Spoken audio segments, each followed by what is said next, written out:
अस्सलाम वालेकुम व्यूअर्स। आज के इस वीडियो में हम जो टॉपिक डिस्कस करने जा रहे हैं वो है part number 5 of order 41 appeals from original decree. और इस पार्ट का जो टाइटल है वो है जजमेंट इन अपील। के अपील में अब जजमेंट कब और कैसे होती है और उसका क्या तरीक़ेकार है। तो ये जो पार्ट है वो स्टार्ट होता है रूल 30 से लेकर रूल 34 तक। उसके बाद जो है डिक्री के बारे में बताया गया है कि जजमेंट के बाद हमेशा क्या आती है, डिक्री आती है।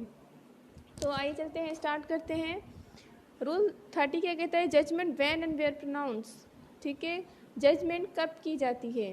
तो जैसे कि हमने पिछले पार्ट में ये देखा कि हेयरिंग हुई थी पार्टीज़ की, तो हमेशा सबसे पहले जो है हेयरिंग होगी। ठीक है, हेयरिंग में क्या होगा, एविडेंसेस कलेक्ट किए जाएंगे या फिर विटनेसेस को बुलाया जाएगा। इसके अलावा जो भी उनके बीच में क्रॉस ऑब्जेक्शन से वो क्रॉस क्वेश्चनिंग जो होती है, ठीक है, वो की जाएगी। इसके अलावा हमने ये भी पढ़ा कि हेयरिंग के प्रोसीजर में अगर कोर्ट को लगता है कि केस को रिमांड में भेजना चाहिए, जिसकी भी हमने 2 कंडीशंस पढ़ी कि रिमांड में एक तो इस वजह से भेजा जाता है कि अगर जिस कोर्ट की डिक्री अपील में आई है उस कोर्ट ने जो है केस को प्रिलिमिनरी पॉइंट पे, शुरुआती पॉइंट पे जो डिसाइड किया था, या फिर कुछ ऐसे फैक्ट्स को नहीं देखा कोर्ट ने, एविडेंसेस को, जिसको अगर वो देखती तो डिसीजन सही आ सकता था। ठीक है, इसके अलावा जो है एडिशनल एविडेंसेस भी जहाँ पे रिक्वायर हो तो वो भी जो है कोर्ट ले सकते हो। तो इस सारी हेयरिंग के बाद ही जो है फाइनली कोर्ट डिसाइड करेगी कि अब जो है जजमेंट प्रोनाउंस कर देनी चाहिए। तो ये था व्हेन, कब जजमेंट प्रोनाउंस होती है। दूसरा पॉइंट है कि वेयर प्रोनाउंस। तो हमेशा जजमेंट जो है ओपन कोर्ट में प्रोनाउंस की जाती है। ओपन कोर्ट का यहाँ पे मतलब ये, so the judgment is pronounced in the presence of both of the parties, appellant and the respondent। अब अगर फ़ौरन ही हेयरिंग के प्रोसीजर के दौरान किसी डे पे लगता है कोर्ट को कि दोनों पार्टीज प्रेजेंट हैं, प्रोनाउंस कर देनी चाहिए जजमेंट, तो कर देगी। या फिर कोर्ट को लगता है कि अलग कोई डे जो है वो उसको रखना चाहिए प्रोनाउंस के लिए, तो वो क्या करेगी, दोनों पार्टीज़ को है जो है नोटिस भिजवाएगी कि अब आप दोनों आ जाएं, केस की जो है जजमेंट प्रोनाउंस होने जा रही है। तो इसको जो है अब हम बेयर एक्ट से पढ़ते हैं। Judgment when and where pronounce. The appellate court after hearing the parties की हेयरिंग के बाद और देयर प्लीडर्स और उनके वकीलों को सुनने के बाद, and referring to any part of proceeding, अगर किसी भी प्रोसीडिंग के पार्ट को रेफ़र करने की ज़रूरत थी तो इस चीज़ को करने के बाद, weather on appeal or in the court from whose decree the appeal is preferred. ठीक है, या तो रेफ़र करेगी उस कोर्ट को जिसने जो है डिक्री पास की थी। To which reference may be consider necessary shall pronounce judgment in open court. Judgment जो है प्रोनाउंस करेगी ओपन कोर्ट में, either at once or on some future day of which notice shall be given to the parties or their pleaders. Open court यानी कि दोनों parties की present में या तो एक बार कर देगी, या फिर अगर उसको लगता है कि दूसरा दिन डिसाइड करना चाहिए तो नोटिस भिजवा के जो है जजमेंट प्रोनाउंस कर देगी। तो इस तरह से जो है जजमेंट की जजमेंट जो है प्रोनाउंस की जाती है। इसके बाद है रूल नंबर 31। ये भी बड़ा ही इम्पोर्टेंट रूल है कि जजमेंट के अंदर क्या क्या चीज़ें जो है लिखी जाती हैं। ठीक है, so contents, date and signature of judgement. तो जजमेंट में के कंटेंट्स, डेट लिखनी चाहिए जिस दिन जजमेंट की जा रही है, तो फिर ये जज इस बात पे बाउंड है कि वो डेट मेंशन करे। इसके अलावा जज का जो है सिग्नेचर होना लाजिम है। तो the judgment of the appellate court shall be in writing and shall state. Judgment हमेशा किस में होनी चाहिए, राइटिंग में होनी चाहिए, और उसमें क्या क्या चीज़ें होनी चाहिए इसके प्रोविज़ो दिए गए हैं। ए, द पॉइंट्स फॉर डिटर्मिनेशन, जो भी पॉइंट्स केस के हैं, ठीक है, उन सब को डिटरमाइन करेगी यानी कि एक्सप्लेन करेगी, उनकी वजाहत करेगी। B, the decision thereon, और जो भी फैसला डिसीजन लिया है कोर्ट ने वो भी जो है राइटिंग में उन पॉइंट्स पे के नीचे लिखेगी। इसके अलावा C, the reasons for the decision, और अब जो है कोर्ट ने जो है क्या डिसीजन दिया है। ऑब्वियसली जो है यहाँ पे है रीजंस फॉर द डिसीजन, कि किन रीजंस पे जो है डिसीजन कोर्ट ने दिया है। रीज़न मतलब वजह बताएगी कि अब जो है अपील में जब केस चला है तो लोअर कोर्ट ने जो डिक्री दी थी अगर वो उससे चेंज है तो फिर किस बेस पे जो है डिसीजन चेंज है, वो सारे रीजंस जो है कोर्ट मेंशन करेगी इन राइटिंग। डी कहता है where the decree appeal from is reverse or vary the relief to which the appellant is entitle. और ये भी जो है अपीलेट कोर्ट मेंशन करेगी कि किस किस्म का रिलीफ जो है अपीलेंट को अब अपील के केस में मिला है। ठीक है, तो यहाँ पे ये चार चीज़ें जो है बहुत ही इंपॉर्टेंट है। And shall at the time that it is pronounced be sign and dated by the जज और बाय जजेस कंकरिंग देयर इन।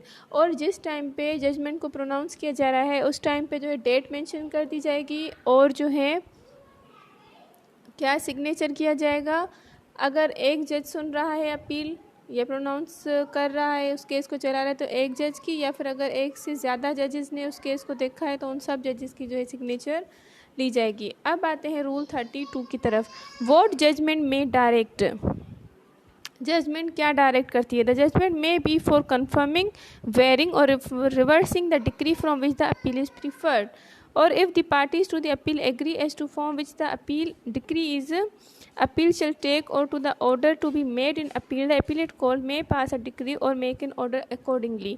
अब यहाँ पे क्या होता है कि ये जो जजमेंट होती है, ठीक है, इसमें क्या चीज़ जो है बताई जाती है, ये चीज़ बताई जाती है कि जिस डिक्री की अपील आई है उस डिक्री को या तो कंफर्म कर देना चाहिए, ठीक है, कि ये जो डिक्री आई है इसमें किसी चेंज की ज़रूरत नहीं है, या फिर अगर कोई चेंजेस हैं तो फिर या फिर दूसरा डिसीजन उस केस पे आया है तो वो जो है जजमेंट में बताया जाएगा।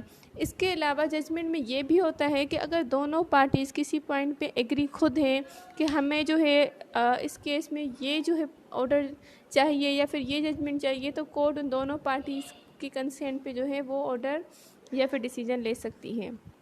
सो सिंपली रूल 30 में ये कहा गया है। इसके बाद है rule 33। Rule 33 is also an important rule. Power of court of appeal, यहाँ पे बताई गई है पावर किसकी, अपीलेट कोर्ट की। अब किस टाइप की पावर है। The appellate court shall have power to pass any decree and make any order which ought to have been passed or made and to pass or make such further or other decree or order as the case में require. ठीक है, अब यहाँ पे जो है जैसे कि डिक्री जब आई है, जिस डिक्री की अपील आई है तो वहाँ पे डिसीजन कुछ दूसरा था, ठीक है।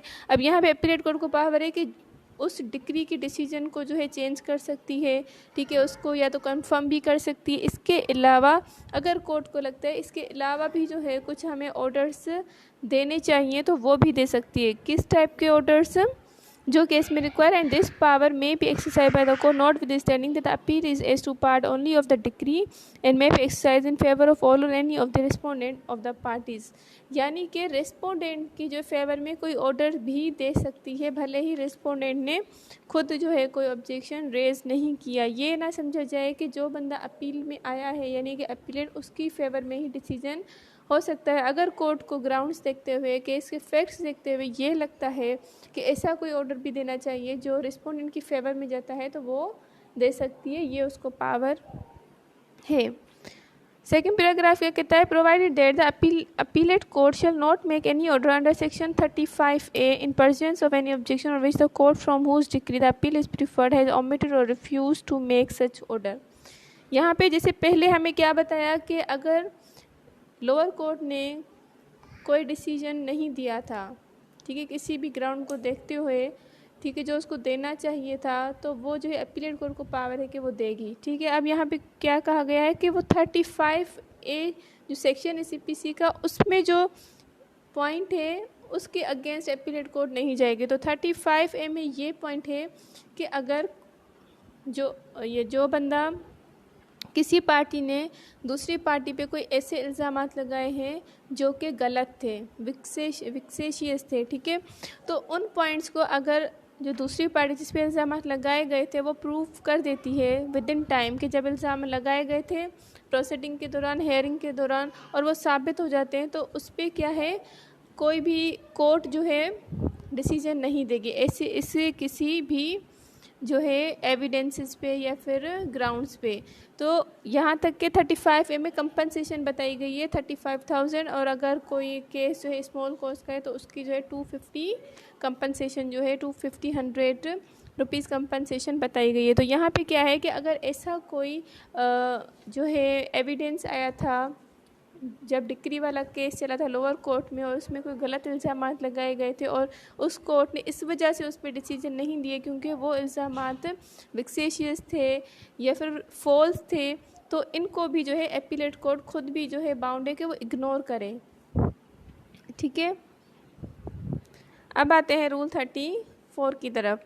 Decent to be recorded. यहाँ पे डिसेंट का मतलब है अगर अलग राय है, ठीक है, अलग सोच है, किस टाइप की, where the appeal is heard by more than one जज। अगर कोई अपील का केस हेयर किया गया है, सुना गया है एक से ज़्यादा जजेस ने, ठीक है। Dissenting from the judgment of the court shall state in writing the decision. और फॉर एग्जांपल 3 जजेस हैं, ठीक है, उसमें से 2 जजेस तो सेम जो है डिसीजन पे जो है राज़ी हैं लेकिन एक नहीं है।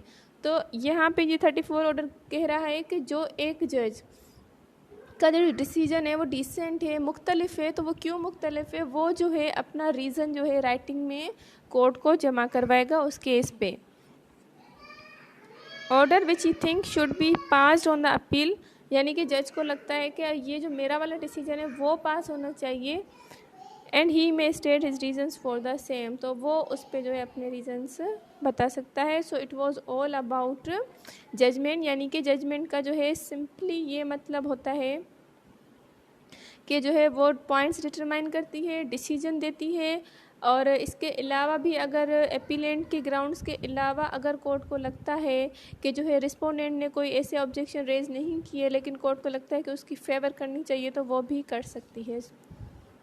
और इसके बाद जो हमारा लास्ट पार्ट है डिक्री इन अपील कैसे आएगी, हमेशा डिक्री जो है केस को डिस्पोज ऑफ करती है, वो हम अपने नेक्स्ट वीडियो में कवर करेंगे।